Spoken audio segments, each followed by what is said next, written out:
وصحبه ومن والاه ولا حول ولا قوة إلا بالله العلي العظيم. Amma ba'd. Bagaimana kabar jemaah hadirin hadirat sekalian, sehat semuanya? Alhamdulillah. Masih semangat puasa? Masih semangat sahur? Tahajud semangat masih? Alhamdulillah. Biasanya udah agak-agak kurang semangat sahurnya.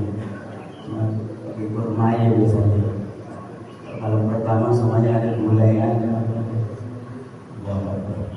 Bapak-bapak, ibu-ibu, para jamaah, ustaz-ustazah yang dimuliakan Allah Subhanahu wa taala, pada momen hari ini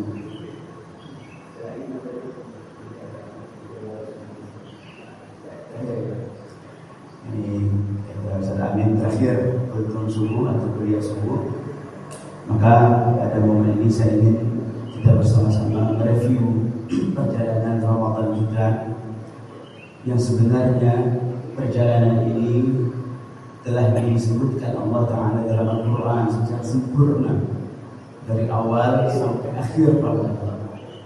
Ada satu ayat yang ayat tersebut mengandung keseluruhan dari perjalanan tersebut. Ayat itu sering kita baca ataupun sering kita dengarkan, sering disampaikan oleh para ustaz-ustazah, para penceramah. Allah Ta'ala berfirman, A'udzu billahi minasyaitonir rajim, syahrul ramadan alladzi unzila fihi al-Qur'an hudan lin-nas wa bayyinatin minal huda wal furqan man shahida minkum ash-shahra falyasumhu man kana maridan aw ala safarin ila akhir al-ayat. Allah Subhanahu wa ta'ala berfirman, wa litukmilu al-iddata wa litukabbirullaha 'ala ma hadakum wa la'allakum tashkurun. Bapak Ibu hadirin yang dimuliakan Allah, jadi dalam ayat ini ada semacam 4 tahapan perjalanan kita selama Ramadan. Yang pertama, Allah memulai ayat ini dengan menyebutkan Ramadan itu sendiri dengan berkata syahrul Ramadan, bulan Ramadan.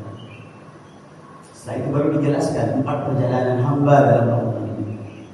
Baru seseorang itu nanti di ayat yang lain la'allakum tattaqun itu, baru dia bisa mencapai tattaqun itu bila mana dia melewati 4 tahapan ini.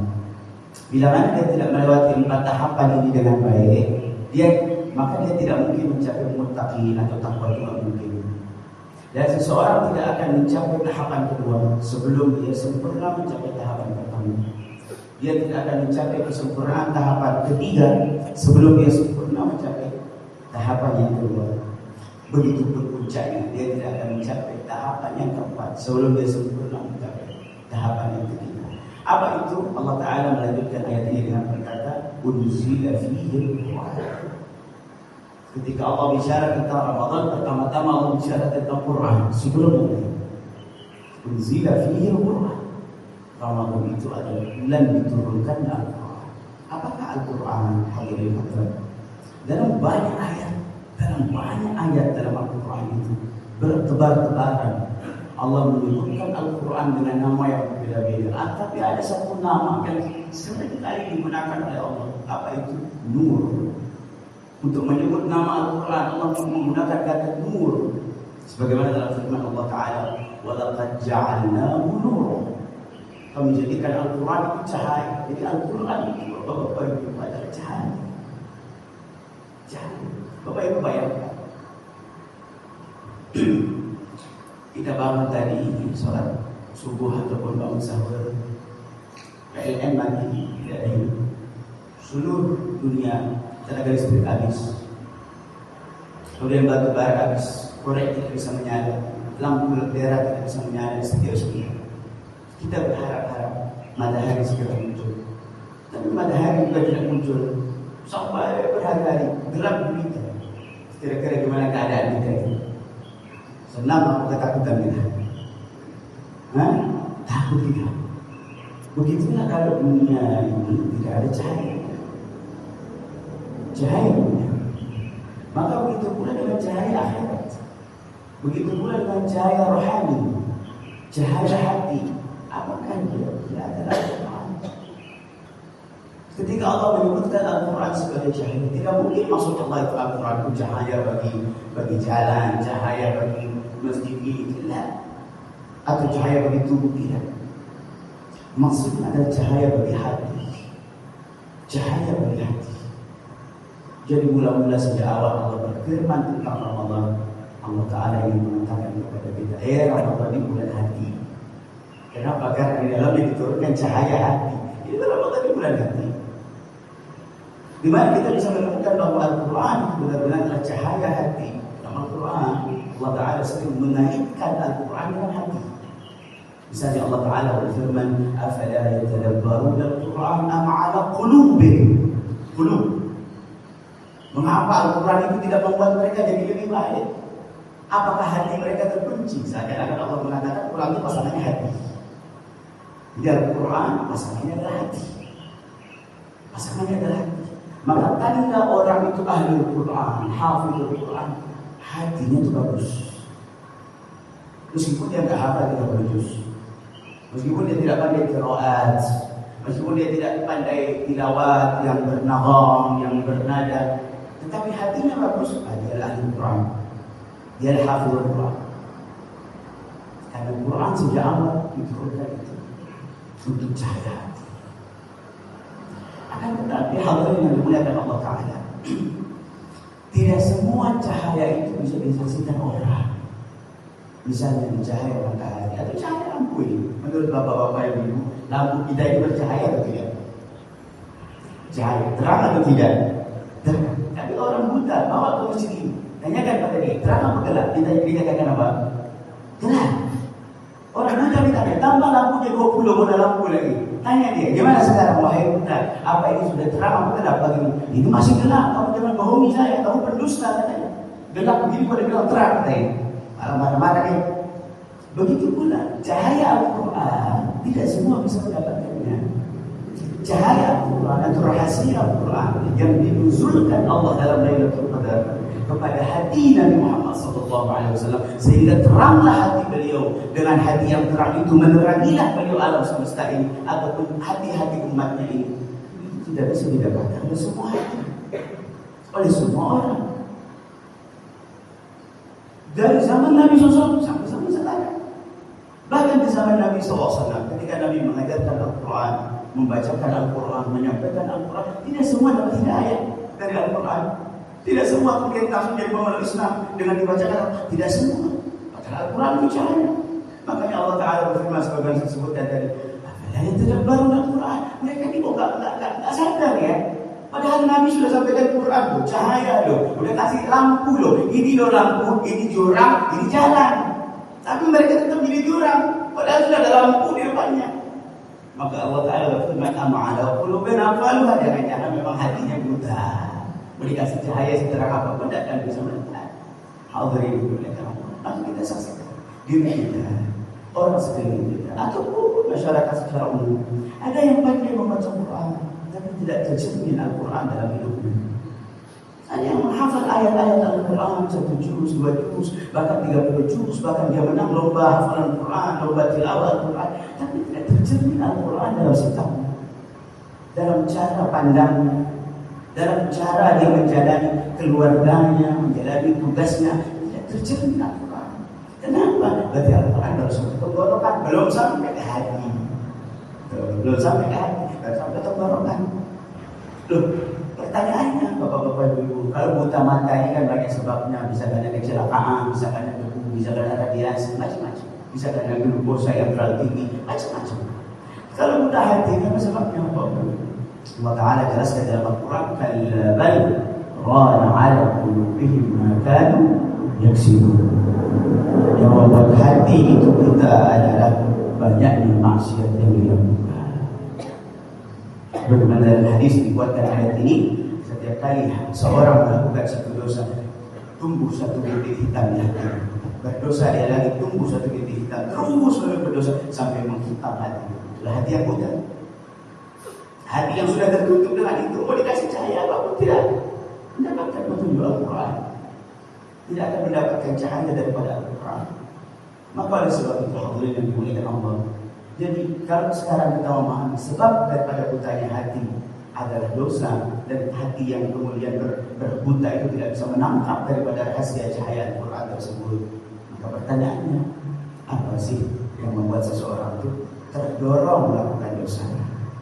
Sampai kira-kira bagian orang itu terdorong melakukan dosa, bini diri aja, orang rumah aja, tapi masih aja begitu misalnya. Apa dia tidak tahu berminjau itu haram? Tahu ya. Tahu. Mana ada orang tidak tahu selingkuh itu haram? Tahu. Tapi tidak dilakukan misalnya. Ya, mobil udah ada di rumah, anak-anak udah selesai sekolah, tapi masih aja korupsi. Apa dia tidak tahu korupsi itu haram? Dia jelas tahu, tidak mungkin tidak tahu. Pertanyaannya, kenapa dia seseorang itu masih terdorong melakukan perbuatan-perbuatan dosa tersebut? Meskipun itu, apa sebabnya?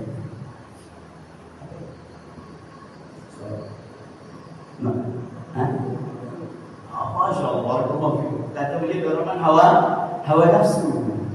Dan memang betul seperti itu. Allah Ta'ala berfirman, Inna nafsa al-ammaratu bisu. Nafsu itulah yang mendorong orang melakukan keburukan.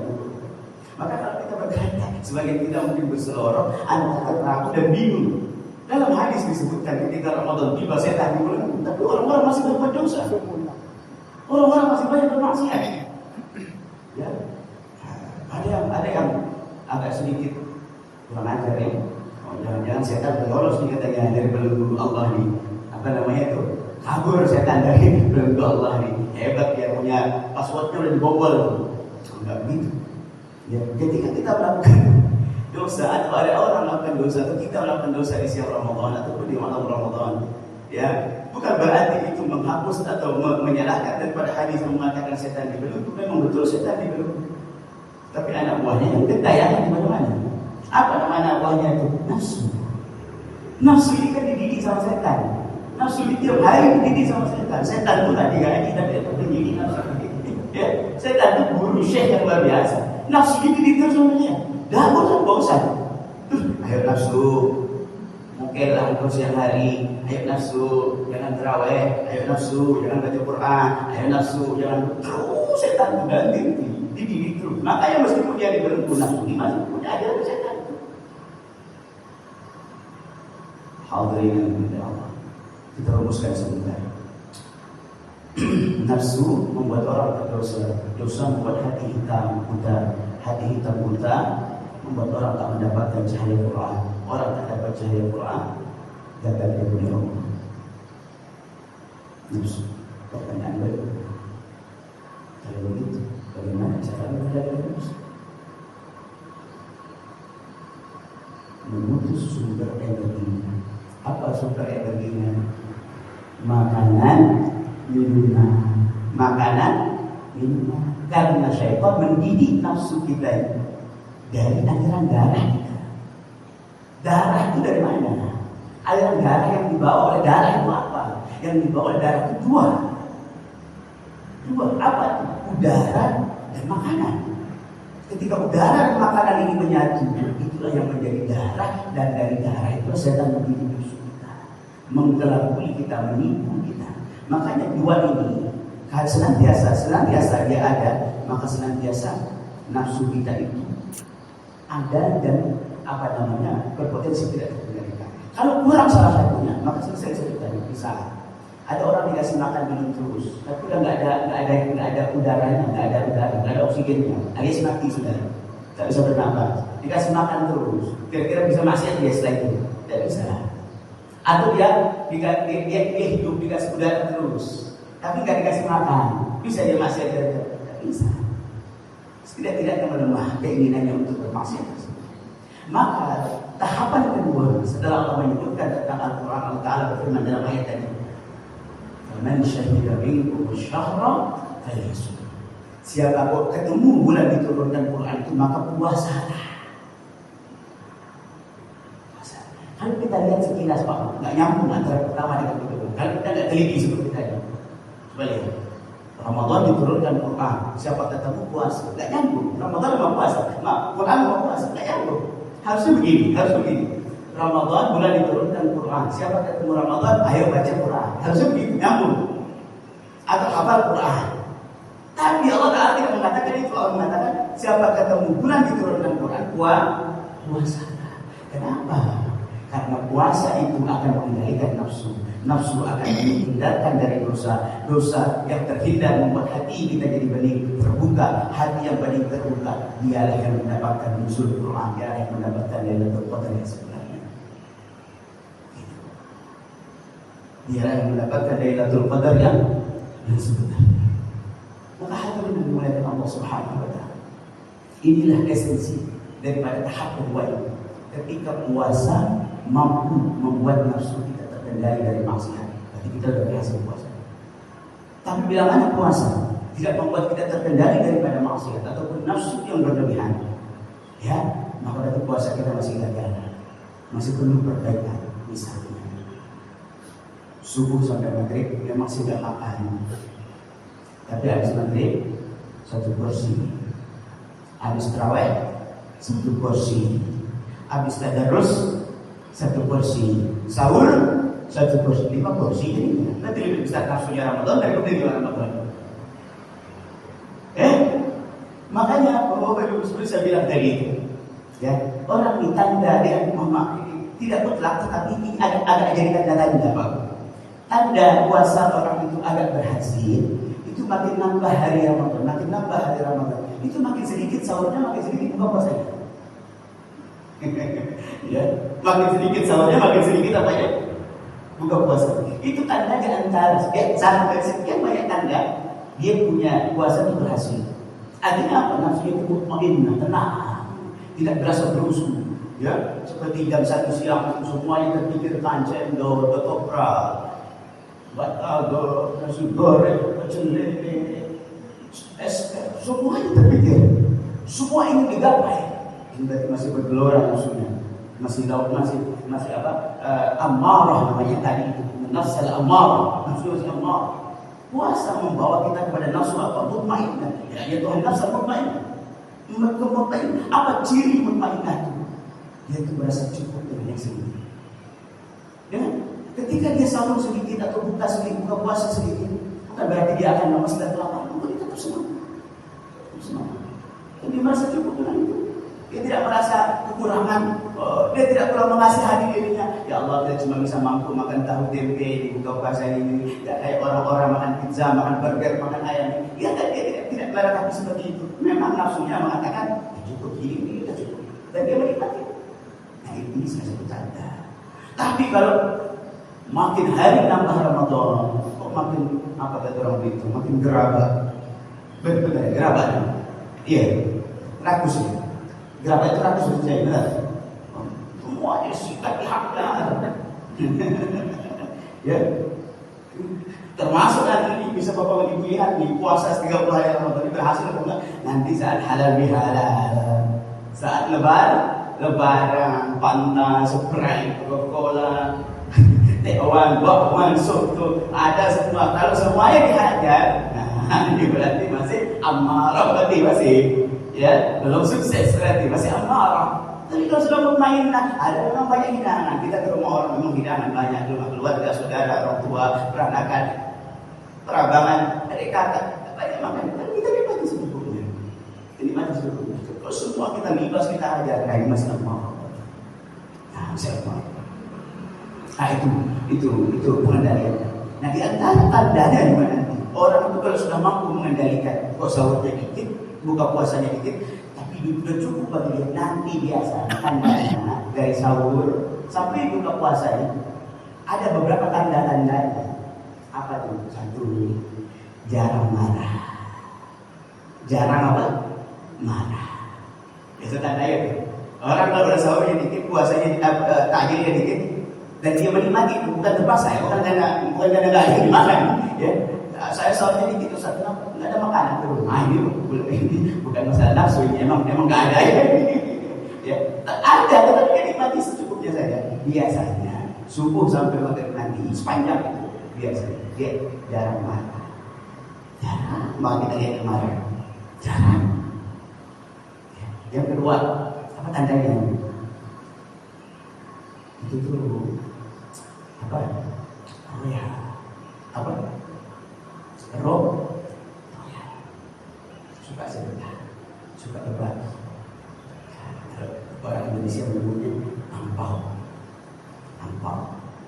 Ini penampau ya. Bukan kok dia siap-siap dapat ampau, bukan dia siap-siap lagi beli ampau. Kalau siap-siap dapat ampau, udah amal itu masih gerapa itu berarti. Dia siap-siap beli ampau. Anak cucu saya itu datang segini, nanti itu ini tetangga itu ada segini, anak yatim satu rumah saya itu ada segini. Itu mudah ini. Jika ada sedikit kecukupannya, ya ada tanda. Itulah disebutkan dalam Al-Quran. Orang-orang yang telah berhasil puasanya disebut dengan muttaqin, disebut tidak syirik oleh Allah, yunfiquna bis-sadaqah. Ta'fi min Allah sekarang marah. Terakhir afin 'anil nas. Dia enggak boleh dengar. Kalaupun orang menyakiti dia sudah mati. Hadirin yang dimuliakan Allah. Ini tanda orang sudah mampu puasa. Ya sudah. Orang yang kayak begini dia telah mendapatkan Lailatul Qadar.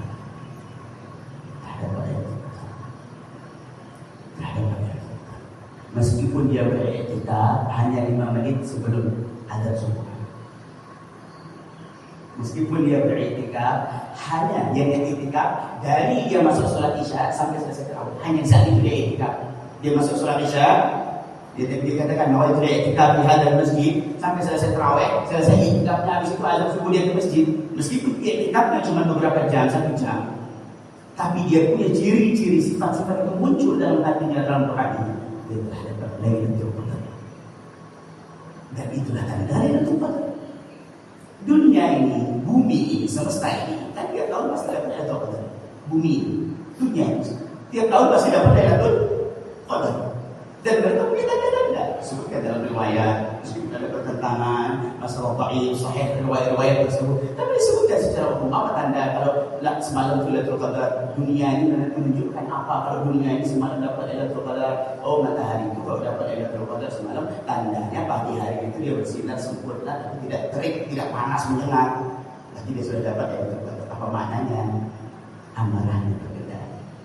Hati yang dapat Lailatul Qadar sama begitu. Dia tetap takdir, dia tetap menghadapi, dia tetap punya masalah. Tapi dia tidak gampang marah. Hati yang Lailatul Qadar. Apa juga katanya? Lailatul Qadar bila terjadi malamnya, pagi hari ini ada angin yang berhembus lembut. Wah, bicara tentang angin. Rasul SAW menyebutkan tentang angin dalam hadisnya. Di mana disebutkan Rasul SAW orang yang sangat dermawan. Begitu tiba Ramadan, kedermawanan beliau seperti angin yang berhembus. Apa makna angin berarti dalam Lailatul Qadar? Suka berdua, suka beban, suka bersalah. Apa makna angin? Angin maknanya adalah apa? Tak pilih-pilih. Kipas dia tidak muter, dia tak pilih. Kalau saya ini harus muternya hanya kepada yang pakai baju putih saja misalnya. Yang pakai baju hitam tak dapat, yang pakai baju kuning tidak dapat. Enggak, dia tak pilih. Pokoknya begitu dia berkumpul, siapapun dia dapat tidak. Angin sama orang yang beroleh. Dapat pilih-pilih selama dia mampu. Siapa lagi datang tidak sebenarnya. Dia bagian ada tukang pajak, ada tukang apa? Ada tetangga datang, dia pilih-pilih saya datang tidak sih. Ya, dia pilih. Oh itu dia pernah menyakiti saya tidak saya beri dia. Oh ada pilih. Itu tingkatan royal itu beda-beda lagi. Makin tinggi makin luas gitu. Angin kan beda-beda lagi. Ada angin kecil, angin sepoi, angin beda-beda lagi. Tapi makin tinggi tingkatan itu makin khas. Puasa kita yang mulai termasukkan. Hanya bila seperti ini keadaan orang berpuasa itu, baru dia masuk ke level yang ketiga, tahap yang ketiga. Apa kata Allah? Walitukmilul iddata, sempurnakan 30 hari puasa. Walitukabbirullah, barulah takbir. Itu betul. Allahu Akbar, Allahu Akbar, Allahu Akbar. La ilaha illallah, wallahu akbar. Allahu akbar walillahil. Itu lisan. Lisan, takbir lisan. Tapi takbir lisan tidak benar sebelum didahului takbir hati.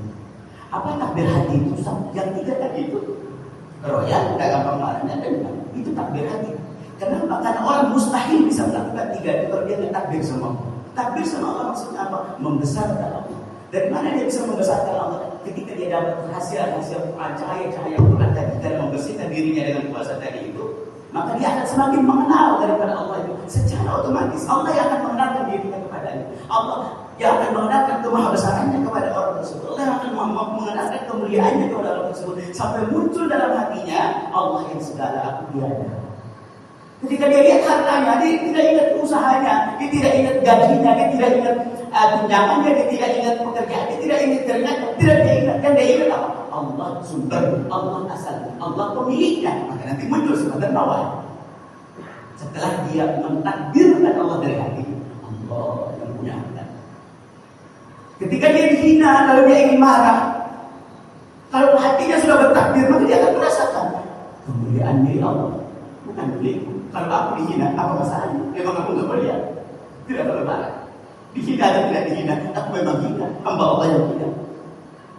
Kenapa? Karena hanya orang yang merasa dirinya terhormat yang akan marah bila dihina. Hanya orang yang merasa dirinya tinggi yang akan marah bila direndahkan.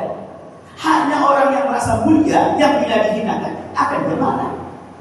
Tapi seorang yang telah menyadari takdir keagungan Allah, setelah dibukakan rahasia-rahasia Quran Allah kepadanya, ketika benar puasanya, dibukakan rahasia Allah dan Quran padanya, semakin ma'rifah kenal dia kepada Allah, diagung-agungkan Allah di hatinya, maka luruh keagungan diri aku enggak agung, luruh kehormatan diri aku enggak terhormat, luruh kemuliaan diri aku enggak mulia, Allah saja yang punya semuanya. Ada orang marah, ada orang hina dia, emang aku sebelum kamu hina emang udah begitu, nggak diceritain, nggak ada yang berubah. Ketika kamu hina saya, kamu ngomongin saya di belakang, kamu gibahin saya, emang nggak ada yang berubah, emang begitu ya kan? Saya nggak punya apa-apa, Allah saya punya. Hina mana? Takdir yang kedua, takdir yang ketiga, dia melihat semuanya bahwa semua makhluk ini adalah makhluk Allah, bukan makhlukku, bukan tetanggaku. Nah, ini hamba Allah dan Allah kepada hambanya. Ufun bi'ibadi, sangat sayang kepada hambanya. Oleh karena itu ketika ada hamba Allah berbuat salah kepadanya, dia berkata, kamu kan hamba Allah, kamu berbuat salah kepada aku maafkan engkau. Kenapa? Karena engkau hamba Allah. Loh, kenapa? Ya karena Allah sangat sayang kepadamu. Dan aku ingin mendapatkan sayang Allah. Dengan cara memaafkanmu, pasti Allah sayang kepadamu. Satu contoh, Ustaz Amin punya anak, sangat sayang sama anaknya. Saya punya salah sama Ustaz Amin. Saya punya salah. Ustaz Amin, anaknya sangat disayang. Anaknya Ustaz Amin salah sama saya, bikin salah sama saya. Saya antar dulu, Ustaz, anak itu bikin salah. Kaca dia saya dipercaya, tapi nggak apa-apa. Saya maafin dia, nggak apa-apa. Saya sayang dia, sama maafin dia. Apa kata Ustaz Amin? Oh iya Ustaz, maaf, salah antum juga dulu belajar nyimpan motor saya, mobil saya. Antum tidak perbaiki, saya maafkan segera. Jadi siapa yang memaafkan hamba Allah? Dimaafkan oleh Allah. Dan di antara ciri dosa kita tak diampuni Allah. Hakikat Lailatul Qadar di antara kemampuan dosa. Ciri dosa kita diampuni Allah, kita mengampuni dosa manusia. Ciri kesalahan kita dimaafkan Allah, kita memaafkan kesalahan manusia. Cirinya, ciri. Dan kalau kita maafkan orang, itulah hakikat takdir. Kalau tiga ini sudah kita lakukan sepanjang Ramadan, maka ketika tenggelam matahari terakhir di sore hari Ramadan, di situ jujurlah lisan ini ketika berkata, Allahu Akbar, Allahu Akbar, ya Allah bagiku hanya Engkau yang maha, selain kecil aku kecil. Tapi kalau tiga ini nggak kita lakukan selama Ramadan, terus kita berkata, maaf, sering ngamuk karena merasa dirinya tinggi, merasa dirinya mulia, kedengkut karena merasa dirinya lah yang bisa menghasilkan harta, bukan dari Allah. Kemudian berdendam karena dia merasa semua orang salah dan dia tidak butuh kepada Allah. Tiba-tiba ketika Idul Fitri dia berkata, Allahu Akbar, ya Allah Kau yang maha besar, selain itu kecil, termasuk aku ini kecil. Kan berbulan namanya. Ya, berbulan namanya. Maka ini juga saya bilang tadi, kesempurnaan tahap setelah ini tidak sempurna sebelum ini berkata tahap sebelum. Maka awal itu takbirullah. Takbir kita di hari raya Idul Fitri bukan sekedar euforia, bukan sekedar adu beduk, bukan sekedar adu nada, bukan sekedar itu adalah ungkapan hati yang telah disimpan selama ini, yang telah dibuktikan selama ini dengan tiga sikap utama tadi yang kita sebut tadi, diungkapkanlah dengan lisan tak tertahan lagi ya Allah. Izinkan mengungkapkan cinta ini, izinkan mengungkapkan kekaguman ini padamu. Apa bentuknya? Allahu Akbar, Allahu Akbar. Itu kan sama seperti seorang kekasih yang jatuh cinta pada kekasih, dia akan berkata, alangkah cantiknya engkau, alangkah manisnya engkau, alangkah wanginya engkau, alangkah baiknya engkau. Dia puji-puji. Tapi kalau dia memuji-muji itu, sebelum dia memuji-muji, dia hantam kekasihnya, dia hajar kekasihnya, dia omel-omelnya, terus dia puji seperti itu. Kira-kira apa yang dia bilang kekasihnya itu? Bulat kau katanya. Bulat kau katanya. Sebulat kau. Apa bahasa orang yang lain itu? Apa namanya? Gombal. Gombal kau. Tak sesuai kata-katamu dengan perbuatan kau sakitnya aku, kau kedekutkan aku nak beli nasi kau tak beri, aku tak beri baju lebaran kau tak beri. Tiba-tiba kau bilang, baiknya engkau, sayangnya engkau, kau kekasihku, sayang engkau di hatiku. Disiram air panas itu terus.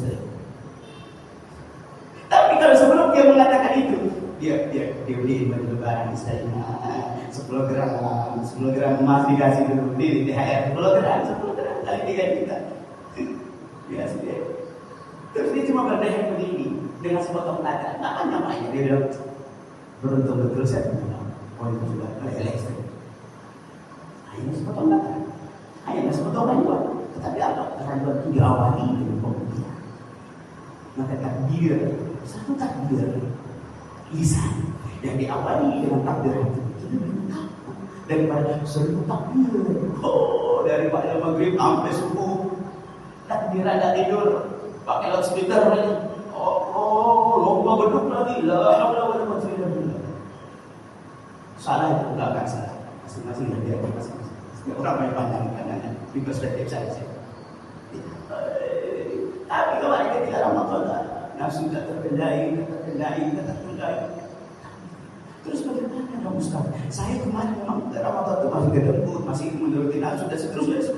Tapi kan kita memang sunnah untuk bertakbir. Ya, irilah takbir itu. Kalau emang nggak benar, takbir itu nggak sesuai dengan kenyataannya kemarin. Irilah dia dengan apa? Dengan perasaan menyesal. Sampai kita berkata Allahu Akbar. Bukan keagungan yang kita lihat apa dosa. Ya Allah, sampai dosa. Selama Ramadan saya ibadah salah. Sebenarnya nggak pantas saya mengatakan begini. Tapi kalau saya nggak begini, siapa lagi yang agung seperti itu? Dia sangat jangan selalu. Orang beres takbir, kenapa selesai? Baku yang dimuliakan Allah Ta'ala. Apa selesai ketika perjalanan kami sampai takbir? Enggak, harus selesai. Akhir Allah Ta'ala berfirman, la'allakum tashkurun. Kalau selesai sampai takbir, ini masih ada potensi rusak. Apa? Masuk lagi itu, ya kan? Syawal kan? Masuk lagi itu setan, dah lepas kan? Masuk lagi dia, Masya Allah. Selama Ramadan kamu ahli sedekah. Selama Ramadan kamu nggak marah-marah. Selama Ramadan kamu maafkan orang. Kamu tahajud itu kamu hebat betul. Kamu memang hamba Allah yang soleh. Muncul bangga diri. Lupa lagi dia sama membanggakan Allah. Dirinya sekarang yang dibanggakan. Ya, bilang itu takbirnya. Membesarkan Allah. Dirinya yang dibesarkan. Jadi kita sampai takbir. Jadi apa tahap terakhir? Tutup dengan ini. Sadar, kalau kemarin Ramadan aku bisa mengendalikan nafsu, aku bisa bersedekah, aku bisa tidak marah, aku bisa memaafkan orang. Itu semua karena Allah tolong aku. Itu semua karena Allah tuntun aku. Itu semua karena Allah bimbing aku, bukan karena Allah saja. Maka di akhir takbiran kita ucapkan kalimat walillahil hamd. Ya Allah, semua yang merasakan kemarin darimu. Jadi siapa yang patut terpuji hari ini? Lillah, alhamdulillah Allah. Ketika itu terjadi, selesai cerita kita kata masalah. Selesai. Ustaz, saya belum mengalami gejala-gejala yang disebutkan tadi, indikasi. Masih ada berapa hari? 5 hari, 6 hari sama ini. Ya, masih ada 2 hari. Kita masih ada. Satu puncak keberhasilan. Sampai mana Ustaz? Sampai tanggal 27, pada 27 kemudian ada keputeran. Sampai akhir. Sampai mana? Sampai apa? Akhir. Sampai akhir. Emang kalau Nabi itu kayak gimana? Itikafnya Nabi sampai duduk maghrib tanggal 30 itu. Akhirnya apa? Kita jaga, kita nggak bisa itikaf kayak Nabi, nggak bisa. Kita nggak bisa itikaf kayak Nabi, nggak bisa. Ya, kita ikuti irama misalnya. Lalu itikaf persis kayak Nabi, mustahil. Bukan mustahil sih. Hampir mustahil. Bisa saja kalau Allah misalkan. Agak sulit sekali, sulit betul ketika seperti Nabi. Kita bisa makan sampai akhir. Tanggal 20. Kalau 30, kalau 29 sampai tanggal 29. Kita masih terus. Jangan pikir udah lewat apa belum lewat. Gak usah pikir itu. Gak usah pikir. Pikir di hati kita saja. Tertonton di hati kita ini. Ya. Kalau punya 3 ciri itu udah ada ciri itu seperti saya tadi sudah nggak perlu beramal saya. Orang kalau sudah punya ciri itu dia semakin beramal. Saya sudah dermawan, saya sudah memaafkan orang, saya sudah nggak marah. Berarti saya sudah dapat nih hakikat puasa. Berarti saya sudah dapat Lailatul Qadar. Berarti nggak perlu saya lanjut puasa, nggak perlu saya lanjut ini. Nah, orang kalau punya ciri itu justru semakin semangat. Kalau dia bilang berhenti, berarti bulan-bulan dari dia nyebut saya sudah dapat itu. Makin semangat semestinya, ya, makin semangat, ya, makin semangat ya. Dan karena ini juga yang terakhir kuliah subuh kata Ustaz Amin di Masjid Al-Ma'arij, maka saya tutup majelis ini dengan satu hadis. Dalam hadis yang sahih, Rasul sallallahu alaihi wasallam bersabda, "Innamal a'mal bil khawatim." Amal seseorang itu rankingnya ditentukan di mana? Di penutupnya, di akhir, di penutupnya, di ujungnya. Contoh. Ramadan 30 hari, 29 hari, bapak-bapak, ibu-ibu bersedekah, ibadah dan sebagainya. Hari ke-30 maksiat. Hari ke-30 apa? Maksiat. Itulah predikat Ramadan. Hari ke-30 itu yang diingat sama Allah. Ustaz, kok bisa 29 hari ibadah, hari ke-30 itu kok maksiat? Gak mungkin dong. Harusnya 29 hari ibadah itu terbiasa, hari ke-30 justru memuncak. Itu kata logika. Tapi Nabi SAW jelaskan dalam hadis yang lain, 29 hari dia ibadah. Di mana? Dalam pandangan manusia, tidak dalam pandangan Allah. Maksudnya apa? 29 hari itu ibadah hanya untuk mendapat pujian orang. Nanti di akhir hari ke-30 ditampakkan kasihan oleh Allah. Geri ya. Tapi kita jangan. Kalau dari hari 1 sampai 29 dia ibadah ikhlas, hari ke-30 pasti itu ibadah terbaiknya. Itu qiyamul lail terbaiknya. Itu tarawih terbaiknya. Itu sedekah terbaiknya, itu pasti. Tapi kalau ke-30 kok ngedrop, berarti amal-amal sebelum ada indikasi. Itu kita lakukan hanya untuk tren, hanya FOMO, hanya untuk mendapat pandangan manusia. Mungkin itu tidak kita rasakan sangat halus sekali. Sudah ini dipuji kok Ustaz, iya. Karena itu maksudnya halus, tidak terasa. Maka hati-hati, jaga istiqamah kita 6 hari. Innamal a'mal bil khawatim. Sebaliknya, hari 1 sampai 29 andai kata Bapak Ibu kita sebut maksiat. Hari ke-30 nangis jadi-jadinya, nyesal, merasa terhina di hadapan Allah, merasa lelah di hadapan Allah, mengutuk dirinya di hadapan Allah, lalu berkata, ya Rabbi, ampuni aku, maafkan aku, sayangi aku telah hilaf, silap aku telah melakukan banyak dosa. Aku sekarang mengaku bertaubat kepadamu, menangis dia di ujung Ramadan. Itulah predikatnya. Ahlul iman, ahlul taqwa. Itu jaga. Ustaz ikhlaskan ayat tahu Allah tahu benar ayat tahu. Karena itu selalu katakan astagfirullah dalam setiap amal dan selalu katakan taqabbalallah di akhir setiap amal. Makanya kita membentuk punya tradisi yang cukup baik. Selesai kita sholat kita bilang taqabbalallahu minkum, itu ada harapan. Ya Allah terima. Ya terima apa? Selesai kita sholat langsung kita katakan apa? Astagfirullah. Ada kecemasan kalau ini nggak diterima sama Allah. Maka dua ini di antara sunnah orang beriman, dia punya dua sifat ini. Cemas amalnya tak diterima, plus bersamaan dia berharap amal diterima. Coba kita baca ada puasa. Ketika kita selesai berbuka puasa, dianjurkan kita punya dua sifat ini. Gimana ya kalau amal saya tidak diterima? Apa yang muncul keluar? Astagfirullah. Atau dalam kalimat yang lain, Allahumma innaka afuwwun tuhibbul afwa. Cemas amal tak diterima. Ya. Tapi bersama dengan ini, sudah bukan engkau yang terima siapa lagi ya Allah. Maka terimalah, kita katakan taqabbalallah minna wa minkum. Taqabbal ya tadi. Atau kalau Lebaran biasanya kita bilang taqabbalallahu siyamana wa siyamakum kan begitu kadang-kadang. Itu tanda kita punya harapan. Dan apa memang benar ikhlas susah betul. Apa betul bisa jadi di sebelah kita ini lagi dengerin ceramahnya ketuk hati ikhlas siap lupa kadang-kadang. Kena lagi yang lain, kena ini nonton TV apa dan apa gosip macam-macam pejabat korupsi lah apa bahas MP gitu ada lupa lagi nanti dan lupa lagi jadi apa jaga dua itu astagfirullah taqabbalallahu minna astagfirullah alhamdulillah astagfirullah alhamdulillah astagfirullah jaga mudah-mudahan Pak Guru apa yang saya sampaikan hakikatnya saya sampaikan pada diri saya sendiri kalau kita baru saya tidak ada satupun orang yang dijamin selain Nabi SAW untuk masuk termasuk dalam perjalanan Ramadan kita. Maka oleh sebab itu saya nasihatkan wasiatkan kepada diri saya pribadi kepada kita semua. Jaga istighfar, perbanyak istighfar, taubat kepada Allah sampai puncak. Jangan terlena dengan barang-barang, jangan terlena dengan pawai, jangan terlena apa tak boleh beli baju silakan, beli pawai, buat kerja barang boleh semua itu. Jangan ingat tapi jangan buat terlena itu aja. Itu perkara yang sangat boleh buat jajan, beli baju, beli ini, etc. Boleh, bagus. Lomba beduk boleh. Tapi jangan buat terlena dari hakikat ini saja.